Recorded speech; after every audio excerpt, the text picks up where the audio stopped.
செய்யணும் நமக்கு. அப்பதான் அசுத்த நீர்கள்லாம் வெளியாகும். வெயில்னால நமக்கு வெளியில வர்ற வேர்வை துளிகள் நம்ம உடலுக்கு தூய்மையை உண்டு பண்ணும். உடல் ஆரோக்கியமும் உண்டாகும்.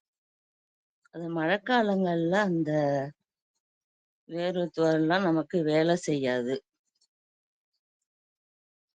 வெயில பத்தி இன்னும் நிறைய சொல்லலாம். எனக்கு சில ஞாபகங்கள் வந்ததை இது பகிர்ந்துக்கிறேன். வேற ஏதாவது பகிர்ந்துங்க. திருப்பி ஞாபகம் வந்தா நான் சொல்றேன். நன்றிகள் சார். எனக்கு ஒரு வாய்ப்பு கிடைத்ததுக்கு. ஆக்சுவலி என்னன்னா, அருமையான அந்த வாய்ப்பை பயன்படுத்திக்கிட்டு நிறைய விஷயங்கள் சொன்னீங்க மேடம். அப்படி யோசனை வச்சுங்க. அடுத்த வாய்ப்புகள் வரும்போது கை வைத்துட்டு நீங்க சொல்லலாம். தொடர்வோம்.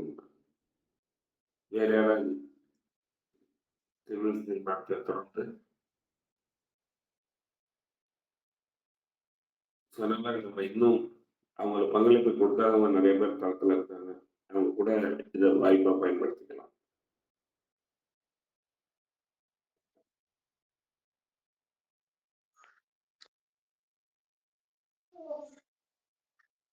நற்புலரி அனைவருக்கும் இனிய காலை வணக்கம்.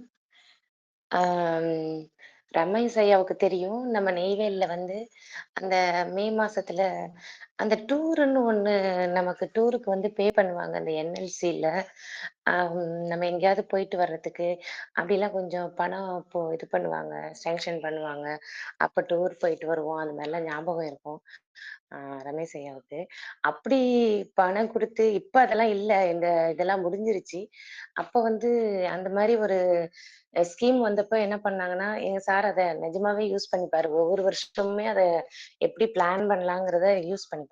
அந்த ஒவ்வொரு வருஷமுமே அத பிளான் பண்ணி 2 மாசத்துக்கு முன்னாடியே அரேஞ்ச் பண்ணுவாங்க. அந்த 1 மாசம் கூட நாங்க சில சமயம் என்ஜாய் பண்ணியிருப்போம். எப்படின்னா, ஃபர்ஸ்ட்டு ஸ்டார்ட்டிங் வந்து கன்னியாகுமரியில ஆரம்பிச்சு, எண்டு 25வது நாள் காஷ்மீர்ல முடிச்சோம். ஒரு டூர் பிளான் பண்ணி அந்த மாரி போயிட்டு, ஃபுல்லா போகணும், எல்லா இடமும் போகணும் அப்படிங்கிறதுக்காக, ஒரு நாளைக்கு ஒரு ஊரு அப்படின்ட்டு கேரளா, கொச்சின் ஒவ்வொரு நாளும் ஒவ்வொரு ஊர் அப்படியே பிளான் பண்ணி காஷ்மீர்ல போய் முடிச்சோம். அதெல்லாம் என்னால வந்து மறக்கவே முடியாத நினைவுகள் அதெல்லாம். ஏன்னா, சுத்தி பார்க்காத இடங்கள் என்னென்ன இருக்குன்னு ஒவ்வொரு வருஷமுமே பிளான் பண்ணுவோம். ஆமா. அது மாரி எங்க வெட்டிங் டே மே மாசத்துல வருமா, அந்த வெயில் நாள். அதனால அந்த வெட்டிங் டே பிளான் பண்ணி எங்க போய் அந்த ஊருக்கு போகணும், அந்த இதுன்னு சொல்லிட்டு தான் குலு, மணாலி, டார்ஜிலிங் இந்த மாரி பிரதேசங்களா பிளான் பண்ணி போடுவாங்க ஒவ்வொரு ஊரும். அதெல்லாம் இப்ப நினைவுகள் வரும்போது ரொம்ப சந்தோஷமா இருக்கு. எப்படி என்ஜாய் பண்ணியிருக்கோம் அப்படிங்கிறத நினைக்கும்போது தேங்க்யூ, தேங்க்யூ. அனைவருக்கும் நன்றி. எல்டிசின்னு சொல்லுவாங்க. எல்டிசி அசிஸ்டன்ஸ் அப்படின்ட்டு. அதெல்லாம் நாங்கெல்லாம் வந்து பெருசா சுற்றுற வாய்ப்பை இன்னைக்கு கிடைக்கலாம். உங்களுக்கு நிறைய பேர் யூஸ் பண்ணிருக்காங்க. நாங்களாம் அந்த பழம் சாப்பிடுவோம். ஏன்னா எங்களுக்கு வெளில சுற்றுற சூழல் இருக்காது கூட இருந்தாங்க. எங்களுக்கு வந்து விடுமுறை அப்படின்னாலே சின்ன வயசு தான்.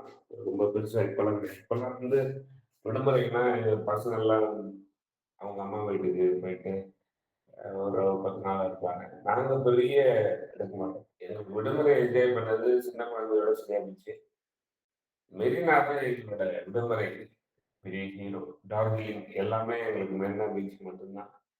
அங்க இருக்கிற பஜ்ஜி, அங்க இருக்கிற குதிரை சவாரி, அப்படியே சும்மா உட்காந்து பொழுதுபோக்குறது அதெல்லாம் தான் எங்களுக்கு விடுமுறை. வெயில்னு ஒண்ணு விடுமுறை சம்மர் ஹாலிடேஸ் எங்களுக்கு மெரினா.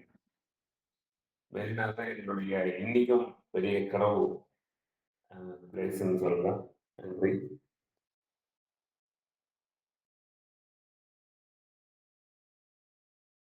ஐயா,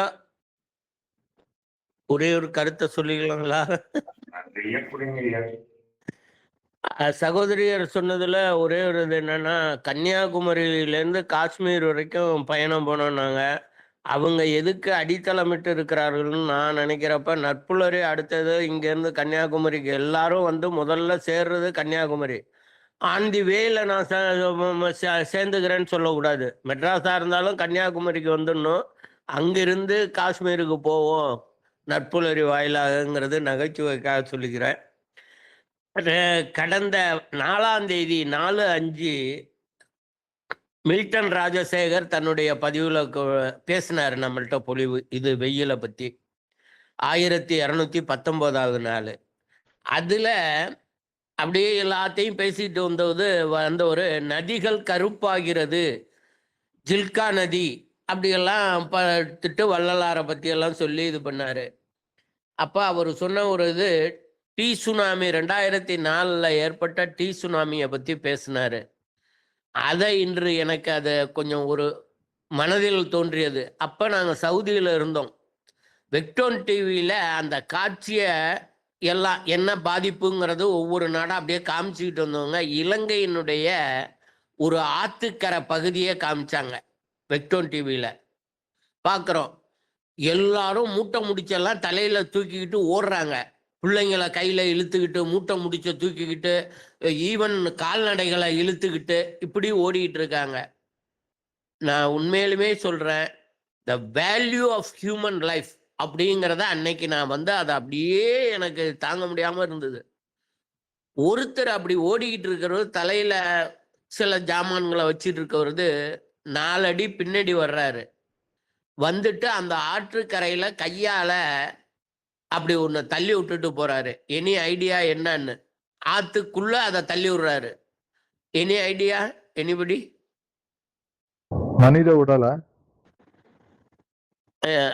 இல்ல, நீங்க சொல்றது ஒரு விதத்துல இதுதான். ஆனா அது மீனா இல்ல. சார், மீனா இருக்கும். அருமை அருமை அருமை. துடிச்சுக்கிட்டு மீன்கள் தண்ணியில இருக்கிறப்ப அது ஜாலியா இருக்கும். அதே மீனை ஒரு கெண்டை மீனை பிடிச்சி தூக்கி கரையில போடுங்க, அது அப்படியே மேல தவ்விக்கிட்டு அப்படியே தாண்டி தாண்டி குதிச்சுக்கிட்டு, ஐயோ என்னை காப்பாத்துங்க, என்னால வாழ முடியலையேங்கிற மாதிரி நம்ம எப்படி சத்தம் போடுவோமோ ஒரு ஆபத்துல, அது மாதிரி அது துடிச்சுக்கிட்டு இருக்கு மேல தவித்தவே. அந்த ஓடுனவரு 4 ஸ்டெப்பு பின்னாடி திரும்பி கூட இல்லை, அப்படியே பின்னாடி இடது கையால அதை அப்படியே தள்ளி விட்டுட்டு, ஏன்னா வலது கையை தலையில பிடிச்சிருக்காரு. அந்த காட்சியை உண்மையா மறக்க முடியாது. இப்போ இங்க எண்ணி பார்த்தப்ப அப்ப நான் என்னுடைய இதுல எழுதுனேன்னா, அவர் கேஷுவலா ஒரு நைட் டின்னருக்கு அப்படி கேஷுவலா பிள்ளைங்களை எல்லாம் அழைச்சிட்டு ஜாலியா பேசிட்டு அப்படி போகல. அங்கதான் இன்டர்பிரிட்டேஷன் அங்கதான் இருக்கு. அவரே அவருடைய உயிர்களையோ கடமை பொருள்களையோ காப்பாத்திக்க அவ்வளவு வேகமா ஓடிக்கிட்டு இருக்காரு. அப்போ ஒரு மீன் துடிக்கிறது ஒரு பெரிய விஷயமா? நான் கேட்டுக்கிறது என்னன்னா, நான் அது மாதிரி செய்வேனா? ஆமா, மீன் அதை பார்க்க கூட மாட்டேன், அதை கண்டுக்க கூட மாட்டேன், அதை செய்ய நினைக்க கூட மாட்டேன். நான் எல்லாத்தையும் எடுத்துக்கிட்டு வேகமா ஓடுவேன். ஆனா அந்த நேரத்துல இதுல இன்னொரு ஆய்வு அதை நம்ம செஞ்சோம்னா தெரியும். அதே மனிதர் ஒரு மாமிசம் உண்றவரா இருக்காருன்னு வச்சுங்க, அவரால் 10 மீன்கள் கூட செத்து இருக்கும் இது வரைக்கும். பெரிய பெரிய மீனா வாங்கி கூட குழம்பு வச்சு சாப்பிட்டுருப்பாங்க. ஆனா அந்த சிச்சுவேஷன்ல கோரிலேட் பண்றது நம்மள மாதிரி தானே அந்த உயிரும் துடிக்கும் அப்படின்னு நினைச்சு பின்பக்கம் அந்த 4 விரலால 4 விரலால அதை தள்ளி விட்டுட்டு தண்ணியில தள்ளி விட்டுட்டு போறப்ப, அப்ப அந்த மீனோட மனநிலைய பாருங்க. அது என்ன மாதிரி யோசிக்கும்? அது ஆண்டவன்கிட்ட வேண்டுமா வேண்டாதா? இவரு எந்த பாதிப்பும் இல்லாம நல்ல இடத்துல போய் சேர்ந்துடணும், இவருக்கு எந்த இதுவும் வந்துடக்கூடாதுன்னு அது செய்யுமா செய்யாதா? வாடிய பயிரை கண்டபொழுதெல்லாம் வாடினேன்னு வள்ளலார் சொன்னது. பயிர் வாடுது இன்னைக்கு, அதையே நம்ம ஒரு நிமிஷம், சாரி நான் ரொம்ப எடுத்துக்கிறேன்னு தப்பா நினைக்காங்க, நினைச்சு பாருங்க. நான் ஒரு விவசாயி,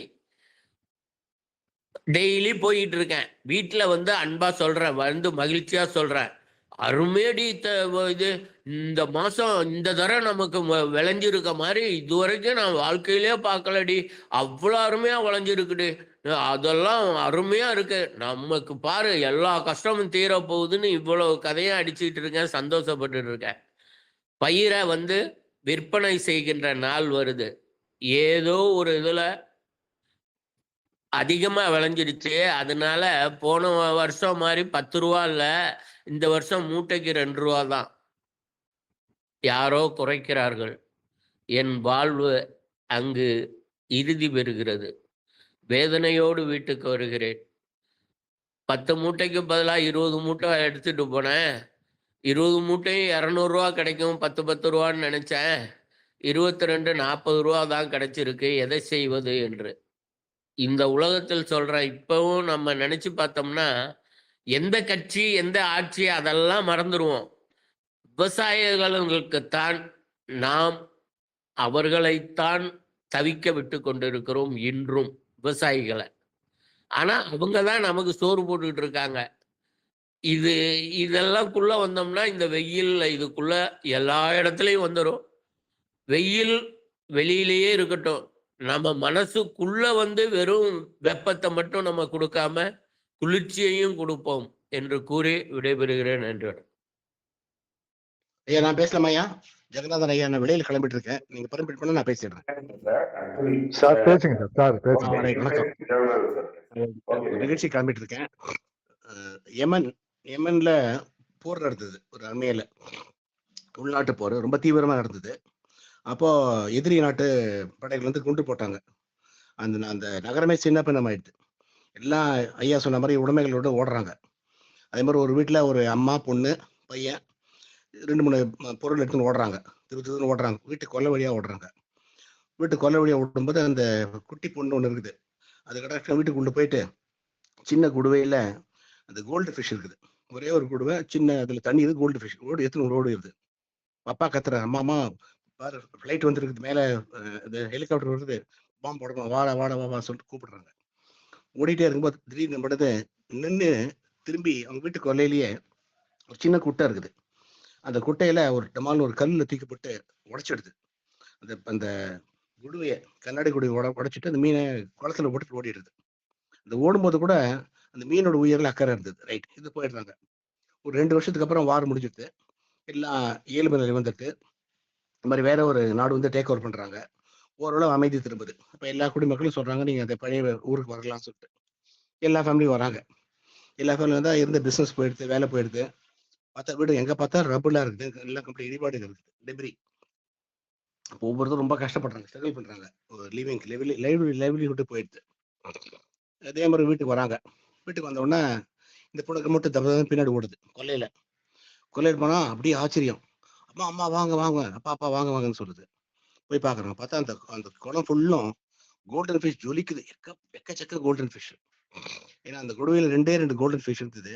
அது மட்டும் உடச்சிட்டு போட்டதுனால 2 வருஷத்துல இனப்பெருக்கம் பண்ணி அந்த அந்த குளம் ஃபுல்லும் கோல்டன் ஃபிஷ் ஆயிடுது. அந்த ஆள் உண்மை கதை அது. அந்த கோல்டன் ஃபிஷ் ஏற்றுமதி பண்ணி பெரிய கோடீஸ்வரர் ஆயிட்டார் அவர். ஏன்னா அந்த காலத்துல வெளியூர்ல மற்ற நாட்டுல கோல்டன் ஃபிஷ் ரொம்ப தட்டுப்பாடு இருக்கு. அதையே பயன்படுத்திட்டு அவர் என்ன பண்றாரு, அந்த வீக்னஸி இந்த ஆப்பர்ச்சுனிட்டியை ஸ்ட்ரென்த்தா மாத்திட்டு அதையே லைவ்லிஹுடா மாத்திட்டு ஒரு வாழ்க்கையே ஒரு பெரிய ஒரு புதுமையான ஒரு அவதாரம் எடுத்துட்டாரு. ஸோ அது ஒரு ரியல் சக்சஸ் ஸ்டோரி. பாருங்க, அந்த வறுமையிலும் செம்மை வேண்டும் சொல்லுவாங்க. உயிருக்கு ஓடும்போது கூட அந்த மீனோட உயிருக்கு மேல அந்த சின்ன பொண்ணு இது அவசியம் பண்ணிட்டு தன்னோட உயிரையும் பொருட்படுத்தாம மீனோட உயிருக்கு மேல பண்ணிட்டு பண்ணதுனால அந்த ஃபேமிலியே நல்லா எடுத்து. இது ஒரு ஐயா சொல்ல சின்ன ஒரு உதாரணம் சொல்ல வேண்டிய ஞாபகம் வந்தது. வணக்கம் ஜெகநாதன், இன்னைக்கு பேசலாம். நன்றி மேஜர் சார். நன்றி. அனைவருக்கும் காலை வணக்கம். எனக்கு வெயில் காலம் நினைவுக்கு வருது விளையாட்டு, இன்னொன்று வந்து திருமணங்கள். எங்க ஊருக்கு பக்கத்துல, எங்க ஊர் அரக்கோணம் பக்கத்துல ஒரு கிராமம். எங்க ஊர் ஒரு 20-25 ஊர்கள் சேர்ந்து ஒரு எல்லாருமே சொந்தங்கள்லாம் இருக்கும்.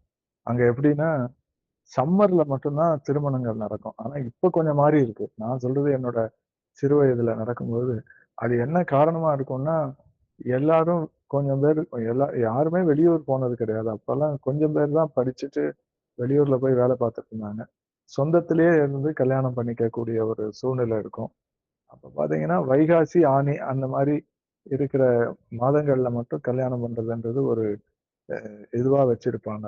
அதனால அந்த நேரங்கள்ல வந்து நாங்க சம்மர் ஹாலிடேஸா இருக்கிறதால ஊருக்கு போயிட்டு ஒரு 2, 3 குடும்பங்கள்ல திருமணங்கள் நடக்கும். அத அத முடிச்சுட்டு வர்றதுக்கு அந்த ஒரு காரணத்தால பண்ணாங்களா என்னன்றது தெரியாது.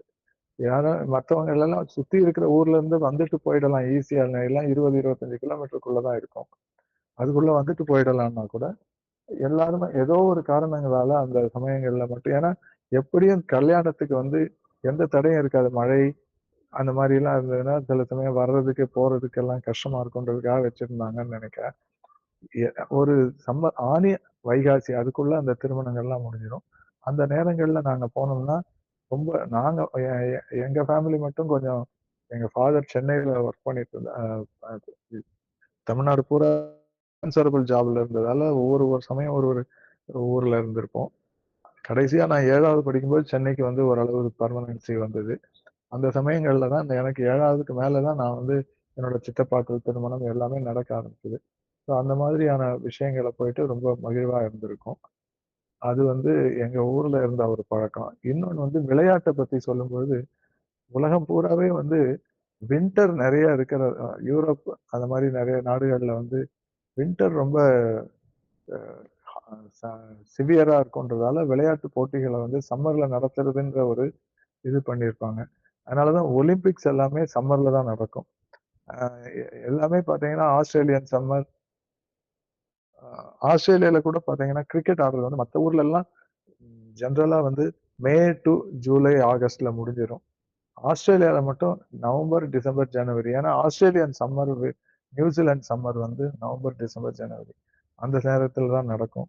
எல்லாமே மத்த மத்த விளையாட்டுக்கள் தொய்வில்லாம நடக்கணும்னா, அ மழை இல்லாம இருக்கணுன்ற ஒரு காரணத்துக்காக அத பண்ணியிருப்பாங்க. சம்மர் ஒலிம்பிக்ஸ் வந்து எப்பவுமே எல்லா ஒலிம்பிக்குமே மெயின் ஒலிம்பிக்ஸ் வந்து எல்லாமே சம்மர்ல தான் நடக்கும். அது முடிஞ்சோனே பாரா ஒலிம்பிக்ஸ்ன்னு அந்த அ மாற்றுத்திறனாளிகளுக்கான ஒலிம்பிக்ஸ் நடக்கும். அது நடந்து 1 மாசத்துக்குள்ள. வின்டர் ஒலிம்பிக்ஸ்ன்னு ஒண்ணு வைப்பாங்க. அது வந்து அது ஒரு இதுக்காக வைப்பாங்க. பட் எந்த விளையாட்டுகளுமே தொய்வில்லாம, தடை இல்லாம நடக்கணும் அப்படின்ற ஒரு காரணத்துக்காக அத வச்சிருப்பாங்க. ஸோ இந்த 2 விஷயத்தையும் நான் பகிர்ந்துக்கணும்னு நெனச்சேன். நன்றி. நன்றி சார். ஆக்சுவலி விளையாட்டுகள்லாம் வந்து அப்டேட்ஸ் பண்ணி சொன்னது. அது மாதிரி நம்ம கல்யாணம் மார்கழிலாம் வந்து ரொம்ப பனி காலமா இருக்கும். மக்கள் நடமாடவே முடியாத அளவுக்கு பீக்கா இருக்கும். அந்த மாசம் கல்யாணம் முகூர்த்த நாள் இருக்காது. மாதிரி நீங்க சொன்ன மாரி நம்ம சீசன்ஸ் வச்சுமே முகூர்த்த நாள் அந்த மாதிரி வழக்கங்கள்லாம் வந்திருக்குன்னு கூட தோணுது இந்த நேரத்துல. நன்றி. Healer sir. அனைவருக்கும் காலை வணக்கம். ரொம்ப சந்தோஷம் இன்னைக்கு வந்து சென்னை வந்ததுனால பேச முடியல. இருந்தாலும் நடுவுல ஒரு பெரிய வாய்ப்பு அதை பயன்படுத்திக்குவோம் அப்படின்னு. அது வெயில பொறுத்த வரைக்கும் என்னன்னா, நமக்கு வந்து தாகம் எடுக்கும். தாகத்துக்கு நீர் அருந்துதல் அப்படின்னு சொல்லும்போது நான் சொல்லுவேன், தண்ணி குடிக்கிறத வந்து கண்ணாடி முன்னாடி நம்ம வந்து பார்த்து குடிக்கும் போது நீரின்றி அமையாது உலகு அப்படின்னு சொல்லுவாங்க. நீரின்றி அமையாது உலகு அப்படின்னா வெறும் தண்ணி இல்லாம இல்ல, கண்ணாடி முன்னாடி நம்ம நம்மளை பார்த்து சொல்லிக்கணும், நீ இல்லாம இந்த உலகம் இல்லையா அப்படின்னு சொல்லணும் அப்படின்னு சொல்லுவேன். அப்படி சொல்லும்போது நமக்குள்ள ஒரு தனிமான ஹாப்பினஸ் வரும். அதாவது நம்ம இல்லாம இந்த உலகம் இல்லை அப்படிங்கும்போது, in what way I am seeing, ஒன்னொன்னையும் நான் எப்படி எல்லாம் பாக்குறேன். அந்த மீனை பத்தி சொன்னாரு. ஐயோ அந்த ஜீவன் நல்லா இருக்கணுமே, அது இருக்க வேண்டிய இடத்துல இருக்கிறதுக்கு தள்ளி விடணுமே அப்படிலாம் நினைக்கும் போது, ஏய் நான் அவ்வளவு பெரிய ஆளாடா, நான் அடுத்தவனெல்லாம் இன்னும் நல்லா இருக்கணும்னு நினைக்கிறாளா அப்படின்லாம் நமக்குள்ள ஒரு உத்வேகம் வரும் பாருங்க. மத்தவங்க எல்லாம் பாராட்ட வேண்டாம். வீரசேகரன் சார் அந்த ஜீவனை இப்படிப்பட்டவரா, அந்த அவ்வளவு பெரிய சித்தரா அவரு, அவ்வளவு பெரிய ஞானியா அப்படிலாம் தோணும்ல. அது மாதிரி உலகை வந்து நம்ம உலகத்தை எப்படி பாக்குறோம், அதுக்கு முன்னாடி நம்மளை எப்படி பாத்துக்கிறோம் அப்படிங்கும்போது வயித்த வலிக்கும். வெயில்ல என்னடா இப்படி வயித்த வலிக்குதே, யாராவது அதுவும் இல்லாம இந்த பேச்சுலரா இருக்கும் போதோ, கல்யாணம் ஆகி சில பேர் வெளியூர்ல உட்காந்துப்பேன். என் பிரதர் எல்லாம் பார்த்தோன்னா வெளியூர்ல இருப்பான். நம்ம திக்கு இல்லாம இருக்கும். ஒரு தடவை என்ன நடந்ததுன்னா, வெந்நீர் போடுறதுக்கு நான் பேச்சுலரா இருக்கும்போது, வெந்நீர் போடுறதுக்கு வெந்நீர் யாராவது போட்டு தர மாட்டாங்களா அப்படின்னு ஏங்குவோம். அதே மாதிரி டிவியில வந்து ஒரு பின்ன வந்து பின்னாடி சொருகணும். அதாவது இடி மின்னலுக்காக கழட்டி விட்டது. அதை சொருக போயிட்டு கீழே விழுந்துட்டேன். வீட்டுக்குள்ளேயே ரூம்குள்ள ஒத்தாளா இருக்கும். அப்ப அப்ப நினைப்போம், "அடா, ஒரு வெந்நீர் போட்டு தர்றது கூட ஆள் இல்லையே அப்படின்னு. அந்த வேதனை எல்லாம் இருக்கும் பாருங்க. அந்த தனி ஒரு ஆள் அப்படிங்கிறது இன்னைக்கு வந்து தனி ஒருவன் வந்து உலகத்தெல்லாம் வென்றலாம் அப்படின்னா கூட எல்லாரோடைய ஒத்துழைப்பு இல்லாம நத்திங் இஸ் பாசிபிள். அப்படிங்கும்போது அந்த வெயில் டயத்துல கொஞ்சோண்டு விளக்கெண்ணெய் தயவு செஞ்சு எல்லாருமே ஃபாலோ பண்ணுங்க. இந்த விளக்கெண்ணெய் எடுத்து தொப்புள்ள, அதே மாதிரி உள்ளங்கால்ல நல்லா சூடு பறக்க. அதாவது நிறைய பேருக்கு எல்லாமே தெரியும். இப்ப பேசுறது என்ன புதுசா? நிறைய பேருக்கு தெரியும். நம்ம புதுசா பேசுற மாதிரி பேசிட்டு இருக்கீங்க அப்படின்னு. தெய்வமே, பேசுறது எதுக்குன்னா, நீங்க செய்யறீங்களோ இல்லையோ, அதாவது பல்ல 2 வேளை தேய்டான்னு சொல்லுவேன். சொல்லும்போது என்னன்னா, நம்ம ஒரு வேளை தான் தேய்ச்சிட்டு இருப்போம். 2 வேளை தேய்ன்னு சொல்லும்போது நம்மளே 2 வேளை தேய்க்கிறதுக்கு தோணும். அதுக்காக தான் சில விஷயங்களை ஏன் சொல்லிக்கிட்டே இருக்கோம் அப்படின்னா, மத்தவங்களுக்கு சொல்ற மாதிரி நம்மளும் செய்ய ஆரம்பிப்போம். That is the thing which we have to plan. அப்படிங்கும்போது விளக்கெண்ணெய் தொப்புள்ளையும் உள்ளங்கால்லையும் நம்ம தடவர ஆட்டிடியூட் வந்துருச்சு அப்படின்னா கூலா வச்சுக்கலாம். அதே மாதிரி வில்வா ஜூஸ் அந்த ஒருத்தர் கலந்து கொடுத்த உடனே எனக்கு வில்வா ஜூஸ் அவ்வளோ அருமையா இருந்தது. உடனே என்ன பண்ணுவோம், ஒரு டம்ளருக்கு 2 மூடி கலந்து சாப்பிட்டு வாயில ஊத்தி 5 தடவை கொப்பளிச்சு மூக்கு வழியா கெட்ட காத்த வெளியில அனுப்ப சொல்லுவோம். பிடிச்சிங்கன்னா உடம்புல இருக்கிற கொப்பளங்கள்லாம் சரியாயிடுச்சு. சோ அதனால என்ன பண்ணேன், சரி இந்த பொருளை நம்ம கையால கொடுக்கணும். அதாவது துலா ராசிக்காரன் யாருக்கு எதை கொடுத்து ஒரு 5 ரூபா காசு வாங்கினாலும் அவங்க சௌக்கியமா இருப்பாங்க அப்படின்னு சொல்லிட்டு என்கிட்ட சொல்லிட்டாங்க. சரி, ரோட்ல நின்று வேலை பார்ப்போம்டா, எல்லாரும் சௌரியமா இருக்கணும்டா அப்படின்னு நினைச்சு அன்னைக்கு விற்க ஆரம்பிச்சதுதான் அந்த வில்வா ஜூஸ். சோ எதுக்கு சொல்ல வரேன்னா, ஒவ்வொரு இடத்துலையும் அதுக்கான அதே மாதிரி பாத்தீங்கன்னா அத்திப்பழம்னு சொல்லுவாங்க. அந்த அத்திப்பழம் வந்து என்னன்னா, ஊற வச்சு முத நாளே ஊற வச்சிடலாம். ஏன்னா பைல்ஸ் கம்ப்ளைண்ட்ல இருக்கிற ஆளுக்கு தான் தெரியும். ரத்தப்போக்கு போகும்போது தான் புரியும். பிளட்டு அப்படி பார்த்த உடனே சில பேருக்கு மயக்கம் வந்துடும். அப்படின்னா நீங்க எவ்வளவுக்கு எவ்வளவு உங்களை கூலா வச்சிருக்கீங்க. மெயினா கோபம் வந்தாலும் டென்ஷன் ஆனாலும் ஹீட் ஆயிரும், காரம் சாப்பிட்டாலும் ஹீட் ஆயிரும். இதெல்லாம் தான் அதோட தன்மை. சோ அதெல்லாம் வந்து நம்ம குறைச்சி மக்களுக்குள்ள ஆரோக்கியத்தை விதைக்கணும் அப்படின்னு நினைச்சு ஆனந்தமா இருந்தா அந்த ஏரியாக்குள்ள நுழைய வேண்டாம்.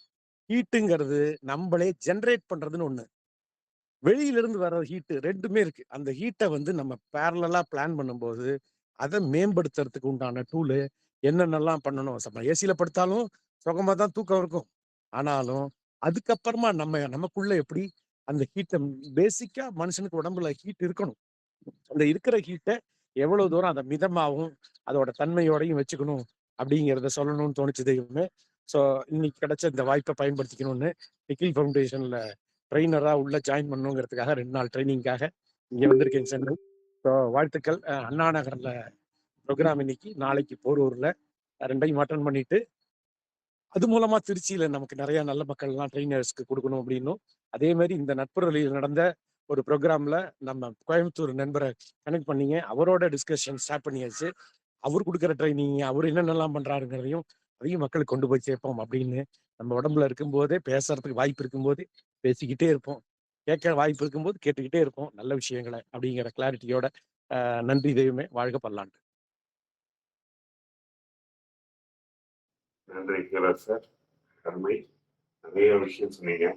அதாவது நான் ஏன் திருப்பி சொல்றேன்னா, திருப்பி சொல்லும் போது நம்மளும் அதை ஃபாலோ பண்ணணுன்ற ஐடியா வரும் அப்படின்னு சொன்னது அருமை. நல்ல ஒரு கான்செப்டா இருக்குது. ஆயத்தம் சென்னை போயிருக்கீங்க 2 நாள். நம்ம கழிவறவன்லாம் அங்க வந்திருக்கிறாங்க நெய்வேலியிலேருந்து. வாழ்த்துக்கள், நல்லபடியா என்ஜாய் பண்ணுங்க. லோகநாதன் ஐயா, அனைவருக்கு இனிய நட்புறவி காலை வணக்கம். ரொம்ப இன்னைக்கு ஒரு இன்ட்ராக்ஷன் தான் எல்லாத்தோட நல்லா இருக்கு. இன்ட்ராக்ஷன் வந்து அவங்கவுங்க அனுபவத்தை சொல்கிறாங்க. நம்ம வீரசேகர சார் சொன்னது, அந்த மீன் எடுத்து தண்ணியில் விட்டது, இதெல்லாம் என்னுடைய வாழ்க்கையில் கூட நிறைய நடந்திருக்கு. நாங்கள்லாம் ஆற்றுல மீன் பிடிக்கிறது தான் நான் நிறைய சிறு வயசில் ஒரு சின்ன ஆறு எங்கள் ஊரில் இருக்கோம். அதில் சம்மரில் இந்த லீவில் வந்தால் கிட்டத்தட்ட 8 மணி நேரம் 10 மணி நேரம் ஆற்றுல தான் இப்போ விளையாடுவோம். அதே தான் வேலை. வீட்டுக்கு போகவே மாட்டோம். கால் கையெல்லாம் ஒரு மாதிரி வெள்ளை ஆகிடும். வீட்டுக்கு போன உடனே அவங்க கண்டுபிடிச்சிடுவாங்க, இன்றைக்கெல்லாம் ஆற்றுல தான் வந்திருக்கான் அப்படின்ட்டு அடி அடின்னு அடிப்பாங்க. அதெல்லாம் ஒரு தூசு மாதிரி தெரியும். அம்மா அடிக்காது, ஒரு தூசு மாதிரி தெரியும். அவங்க அடி அடி, நீ எவ்வளோ நாள் அடி, நான் செய்கிறதா செய்வேன் அப்படின்னு தெரியும். அடுத்த நாள் ஆற்றுக்கு தான் போவோம். அங்கே வந்து மீன் பிடிப்போம், விளையாடுவோம்.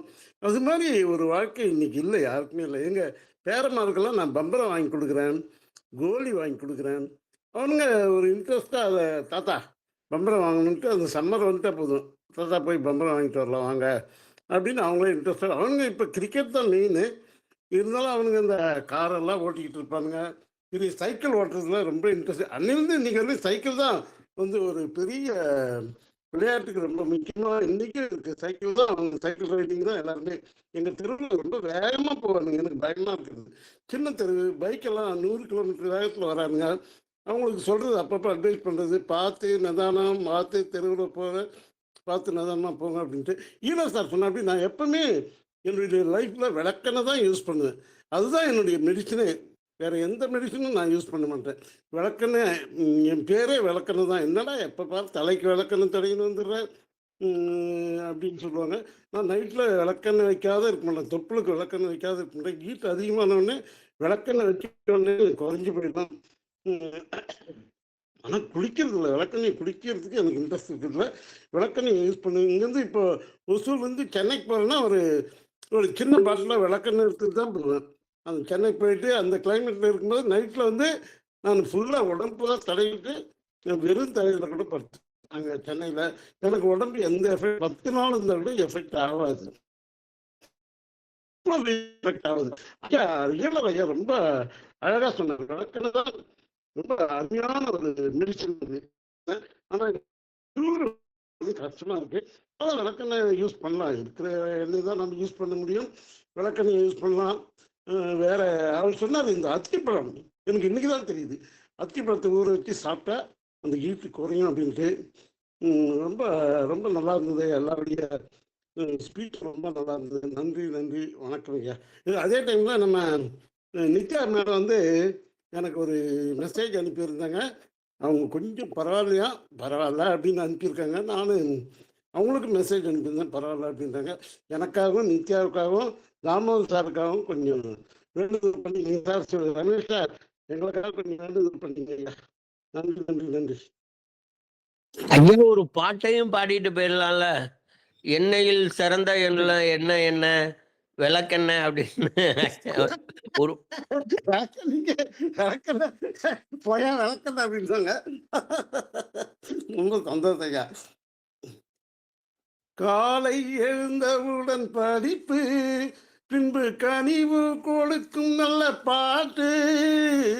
காலை எழுந்தவுடன் படிப்பு, பின்பு கனிவு கொடுக்கும் நல்ல பாட்டு. மாலை முழுதும் விளையாட்டு, மாலை முழுதும் விளையாட்டு என்று பழக்கப்படுத்தி கொள்ளு பாப்பா. ஓடி விளையாடு பாப்பா, ஓடி விளையாடு பாப்பா. நீ ஓய்ந்திருக்கலாகாது பாப்பா, ஓடி விளையாடு பாப்பா. நன்றி நன்றி, அனைவருக்கும் நன்றி ஐயா. ஓடி விளையாடு பாப்பா, ஒரு குழந்தையை குறை சொல்லாதேன்னு வையாதே பாப்பா. ரொம்ப ஆக்சுவலி அருமையான பாடல். நம்ம கப்பலுடைய தமிழன் படத்துல பாரதியார் எப்படி என்ன ஃபீல்ட்ல பாடியிருப்பார் தெரியாது. ஆனா அதை வந்து ஒரு பாடலா ஆக்கியிருப்பாங்க கப்பலுடைய தமிழன்ல. அதை பார்க்கும் போதெல்லாம் அப்படியே மெய் சிலுத்து போகும். அந்த மாதிரி ஒரு பாடலுக்கு கேட்டுக்கொண்டே இருக்கலாம் அப்படிங்கிற ஒரு பாட்டு எனக்கு ரொம்ப பிடிக்கும் சின்ன வயசுல. சிந்து நதியின் மீசை நிலவினிலே சேரலும் நாட்டினும் பெண்களுடனே சுந்தர தமிழினில் பாட்டிசைத்து தோணிகள் ஓட்டி விளையாட கங்கை நதி புறத்து கோதுமை பண்டம் காவிரி வெற்றிலைக்கு மாறு கொள்ளுவோம். அதுக்கு மேல தெரியலையே, மறந்து போச்சுதே. அருமை அருமை அருமை சார். அந்த பாட்டை பார்த்த உடனே பாரதியாரே ஆஹா இவ்வளவு பெரிய பாட்டா அப்படின்னு அவர் பிரமிக்க வைக்கிற அளவுக்கு சிவாஜி பண்ணியிருப்பாரு அதுல. அந்த மாதிரி பல பல பாரதியார் பாடல்கள் அவர் ஒரு நடையில் எழுதினாலும் அதை வந்து பெரிய சரித்திரமா மாற்றினது இந்த மாதிரி பெரிய பெரிய இசையமைப்பாளர்கள், பாடகர்கள், நடிகர்கள் அப்படின்னு சொல்லலாம். நன்றி. தன்மானம் ஐயா, நீங்க சார். நட்புலரில் இணைந்திருக்கும் அனைவருக்கும் நலமான நற்காலை வணக்கம். இன்னைக்கு ரொம்ப மகிழ்ச்சியான தருணமா இருந்தது. இன்னைக்கு நம்ம மேஜர் சார் அந்த கோல்டன் ஃபிஷ் கதை, சில இதெல்லாம் சொல்லும்போது, உணர்வுபூர்வமா இருக்கும்போது, மறுபடியும் அந்த 5வது வகுப்பு, 6வது வகுப்புக்கு அழைத்து கொண்டு போனது ரொம்ப மகிழ்ச்சியா இருந்தது. வெயிலுடைய தாக்கத்த பத்தியும் பேசுனாங்க. நான் 3 செய்திய மட்டும் சொல்ல ஆசைப்படுறேன். நேற்று ஒரு தேநீர் கடைக்கு போகும்பொழுது, அந்த பர்ச்சேஸ் போட்டிருக்கிறது பார்த்தீங்கன்னா, அப்படியே அனல். சின்ன இடம். பக்கத்திலேயே எண்ணெய் கொதிச்சுட்டே இருக்கு. இந்த பக்கம் போடணும். அவரு அப்படியே வேர்வைய சிந்தி சிந்தி அப்படியே கையில அப்படியே இது பண்ணி பண்றாரு. எனக்கே நான் நெனச்சேன், சரிடா நம்ம ஒரு பஜ்ஜி சாப்பிட்றோமோ, வடை சாப்பிட்றோமோ, டீ குடிக்கிறோமோ பரவால்ல. ஒரு 5 நிமிஷத்துல வெளில வந்துர்றோம் கடையிலேருந்து, ஃபேன்லேருந்து அப்படின்னு கேட்டேன். அப்படியே பார்த்துட்டே இருந்தேன். "என்னங்க பார்க்குறீங்க?" அப்படின்னு கேட்டாங்க.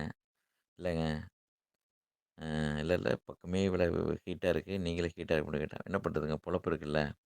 அதுக்காக 5 நிமிஷம் நிக்க முடியுமா? உட்கார முடியுமா? இது குடுத்தா தானே வேலை செஞ்சா தானே சம்பளம் குடுப்பாங்க." அப்படின்னு சொல்லிட்டு அந்த அந்த எண்ணெயோடைய அந்த வெப்பம், கொதிக்கிற வெப்பம், கீழ கேஸ் வெப்பம், பக்கத்திலே வெயில். அது சரியான நிழல் கூட இல்ல. அப்படி வந்து ஒருத்தரு அந்த பஜ்ஜி போடும்போது, உண்மையிலேயே இப்படிலாம் கஷ்டப்படுறாங்களா வெயில்ல? அப்படிங்கிறது வந்து அ எனக்கு பார்க்கும்போது கஷ்டமா இருந்துச்சு. போஸ்ட்மேன் முன்னலாம் பார்த்தீங்கன்னா, எனக்கு தெரிஞ்சு எங்க மாமாலாம் போஸ்ட்மேனா இருந்தாங்க. இன்னைக்கு அதிகமான பேரு ஆ ஆண்கள விட பெண்கள் போஸ்ட்மேனா இருந்து, அப்படியே இன்னும் சொல்லப்போனா சில பேர்லாம் பார்த்தீங்கன்னா, லோக்கல்ல இருக்கிறவங்கலாம் மெயின் சீட்ல சைக்கிள்ல தான் போறாங்க.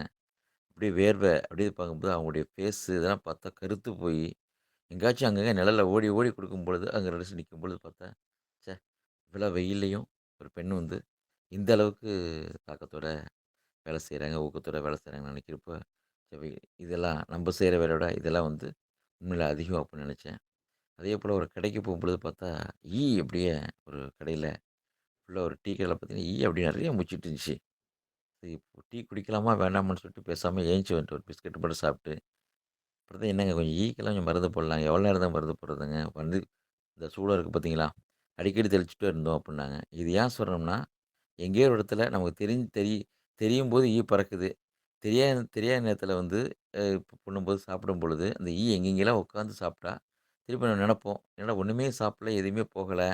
இங்க திடீர்னு தொற்று வியாதிங்கிறப்ப பார்க்குறப்ப, இந்த வெயில் காலத்தில ஈயோட தாக்கம் எங்கெங்கலாம் நிழல் இருக்கு, எங்க இனிப்பு இருக்கு அப்புட்ன்னு சொல்லிட்டு, அத அப்படியே முக்கியும்பாங்க. அந்த பலாப்பழத்தில ஈ முக்கிற மாரி. அப்ப இந்த வெயில் காலத்தில பொது இடத்துல அப்புறம் தான் நெனச்சேன். ஓ! இந்த வெயில் காலத்தில இந்த தள்ளு வண்டியிலயா இருக்கட்டும், ரோட்ல ஓரத்திலயா இருக்கட்டும், மிக்கிற இடத்துலயா இருக்கட்டும், பக்கத்தில ட்ரைனேஜ் போற இடத்துல இருக்கட்டும். ஓ! இதுதான் தொற்று போல இருக்கு. அப்புட்ன்னு நெனச்சுட்டு, பேசாம ஒரு பிஸ்கட்ட மட்டும் அந்த பாட்டில்ல இருந்த மட்டும் சாப்ட்டு, எனக்கு டீ குடிக்கணும்னு ஆர்வம் இருந்தாலும், அவ்வள அந்த வெயில இது இந்த பார்த்துட்டு பேசாம செவனேன்னு வந்துட்டேன். உண்மையிலே இதெல்லாம் எதுக்கு சொல்றோம்னு கேட்டீங்கன்னா, இப்ப சார் சொன்னாங்கல்ல விளக்கெண்ணெய பத்தியும், வில்வத்த பற்றியும், நம்முடைய அந்த பழம் அத்திப்பழத்த பத்தி சொல்லும்பொழுது, எவ்வளதோ நம்மளுக்கு இயற்கை தந்த கொடைகள், இயற்கை தந்த பழம், காய், கனி எல்லாமே இருந்தாலும், அதாவது விளக்கு என்னன்னா, சில வியாதிக்கு விளக்கு அளிக்கக்கூடிய, நன்மை தரக்கூடிய, அதிலேருந்து நம்மளை காப்பாற்றக்கூடிய அ இந்த அதுக்கு தான் வந்து விளக்கு எண்ணெய், கொட்டமுத்தி எண்ணெய், அப்புறம் கேஸ்டர் ஆயில்ன்னு சொல்லுவாங்க. இதெல்லாம் வந்து இந்த வெயில் காலத்தில, நல்ல ஒரு வாரத்தில சனிக்கிழமையோ, இல்ல பெண்களுக்கு தனியா ஆண்களுக்கு இருக்கும் பொழுது, வாரம் வாரம் கண்டிப்பாக எண்ணெய் தேய்த்து நல்லெண்ணெயில போட்டு தலையை நல்லா குளிர குளிச்சோம்னா, மருத்துவமனைக்கும் போக தேவையில்ல. இதே போல நம்ம உடம்ப நம்ம காத்துக்கலாம். எப்போதும் உடம்பு குளிர்ச்சியா இருக்கும். ரொம்ப மகிழ்ச்சி. ரொம்ப நன்றி சார். Thank you. நன்றி சார். நன்றி. நன்றி, நன்றி தம்பரம் சார். அருமையா சொன்னீங்க. ஆக்சுவலி நெறைய ப்ரொஃபஷன்ஸ் நான் சொன்ன அந்த பீச் பஜ்ஜி சொன்னோம் இல்லையா? நம்ம வெயில் நேரத்துல அவங்க சாயந்தரம் 4 மணிலேருந்து அந்த பஜ்ஜி கடைய ஆரம்பிச்சு, அந்த வெயில்ல தான் பண்ணுவாங்க. இன்னும் பல பேர் உழைப்பு வந்து வெயில்ல தான் ஓடிட்டுருக்கு. அ அதெல்லாம் பார்க்கும்போது, நம்மள பெரும்பாலானோர் நல்ல ஆரோக்கியமாகவும், செழிப்பாவும் இருக்கோம்னு தான் நம்ம நினைக்க தோன்றுது. அதுக்கு நம்ம ஒரு நன்றி தெரிவித்து, தாமோதரன் சார் நீங்க பேசணும். உங்களுக்கான புத்தகம் வந்து சேர்ந்துரும் சார். செந்தில் சார் அனுப்புவாங்க. வந்துரும். எனக்கு வருமா சார்? தெரிவிக்கிறோம். சரி சார், நல்லது. தற்போதைக்கு இனிய காலை வணக்கம். வெயிலின் கொடுமையை பற்றி அனைவருமே பேசிக்கொண்டுதான் இருக்கின்றோம். ஆனால் வெயில் குறைந்த பாடில்லை. நிறைய இடத்தில் சதமடைத்து விட்டது. 100க்கு மேலேயே போயிடுச்சு. டிவியில் பார்த்தா எல்லாம் முக்காடு போட்டுட்டு போகிறாங்க. மூஞ்சியெல்லாம் முகத்துக்கு திரையிட்டு திரை சிலை என்று சொல்லுவாங்க. முகத்துக்கு மூடிட்டு போகிறாங்க. அவ்வளவு வெயிலின் கொடுமை இதையும் அனுபவிக்க வேண்டும் என்று தானே இருக்கின்றது. மழையிலும் கொடை பிடித்து கொண்டு செல்கின்றோம், வெயிலிலும் முக்காடு போட்டு கொண்டு தான் செல்கின்றோம். அதே போல விளக்கெண்ணெயை குடிக்கலாம், தொப்புளில் தடவலாம், உண்மைதான். நாங்கள்லாம் 25 வயதுக்கு முன், அதுக்கப்புறம்லாம் இலையெல்லாம் தைக்கிறது கிடையாது. நல்லெண்ணெய் தலையில் தேய்ச்சிட்டு நல்லா உடம்பெல்லாம் ஊற வச்சுட்டு எப்படியும் ஒரு 20 நிமிஷம் இருந்து தான் அங்கே குடிக்கிறது. அப்போ வந்து தேங்காய் எண்ணெயும் குடிக்கலாம் சொல்கிறாங்க, நல்லெண்ணெயும் குடிக்கலாம் அப்படின்னாங்க. ஆனால் அதாவது சில நேரங்களில் வாரத்துக்கு ஒரு முறை இருமுறையாவது தேங்காய் எண்ணெயை குடிப்பேன். 100 கிராம் நன்றாக தான் இருக்கும் உடல். அப்பொழுதுதான் உடம்பு வலி என்பதே தெரியவில்லை. 25-30 வயது வரை. அதன் பிறகுதான் ஒவ்வொரு வலியும் வருகின்றது. மருத்துவமனைக்கு செல்ல வேண்டும், மருத்துவரை சந்திக்க வேண்டும், அவர் கொடுக்கும் மாத்திரைகளை சாப்பிட வேண்டும் என்ற நிலை 30 வயதுக்கு மேல்தான் வருகின்றது. அதுவரையில் நம் உடலை கட்டுக்கோப்பாக தான் வைத்துக் கொண்டிருக்கின்றோம். இருந்தாலும் இந்த எண்ணெய் குடிப்பது, தேங்காய் எண்ணெய் குடிப்பது மிகவும் சிறப்பு. இப்பொழுது கூட ஒரு சில தேங்காய் செக்கு ஆடும்போது நல்லா தெளிய வைத்து 2 நாள் பொறுத்து குடிப்பேன். நல்லா தான் இருக்கும். அதாவது நெய் ஊற்றி சாப்பாட்டில் நெய் ஊற்றி சாப்பிட்றத விட தேங்காய் எண்ணெய் கொஞ்சம் சேர்த்து சாப்பிட்டா காரம் குறையும். வெயில் காலத்தில் எப்படியோ நம் உடலை காப்பாற்ற வேண்டும் என்பது தோன்றுகின்றது. மழை காலங்களில் இதை போலலாம் கிடையாது. எங்கேயாவது போர்வையை போர்த்தி கொண்டு சில்லுன்னு காற்றடிக்கிற நிலைமை மாறி இப்போ பார்த்தாலும் ரூமில் தான் அடிச்சு கிடப்போம். அது மழைக்காலம், இது வெயில் காலம். வெளியில் தான் சுற்றி கொண்டு இருப்போம். இதெல்லாம் ஏசி கஷ்டா போகும், ஏசிக்குள்ளே உட்காந்துருப்போம். காரில் போனால் கூட காரை விட்டு கீழே இறங்கும்போது அந்த அனல் காற்று அடிக்குது பாருங்கள். நேற்று அப்படி தான் ஜூஸ் குடிக்கலான்னு இறங்கினாங்க. சன்மானம் கீழே சொல்வது போல் நிறைய முடிச்சிட்டு இருக்குது. அந்த பார்த்த உடனே ஜூஸ் சாப்பிடலாமா வேணாமாவுடைய எண்ணம் தோன்றியது. இருந்தாலும் தனி தாகம் ஆயிற்று. நன்றாக மூடித்தான் வைத்திருக்கின்றார்கள். அந்த இடத்தை பார்த்தா நிறைய ஈக்கள். பக்கத்திலே பூக்கடை வச்சிருக்காங்க. அந்த வாசனையும் இதுக்கும் ரொம்ப சகஜமாக அந்த இடத்துல நடமாடுகின்றது.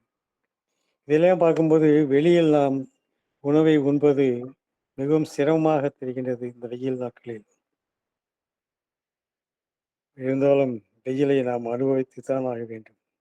வெயில் இல்லை என்றால் உலகம் இயங்குவது மிகவும் கடினமாக இருக்கும். மழை பெய்து கொண்டே தான் இருந்தாலும் மழை பெய்து விட்டவுடன் வெயில் வருமா என்று தான் இயங்குகின்றோம்.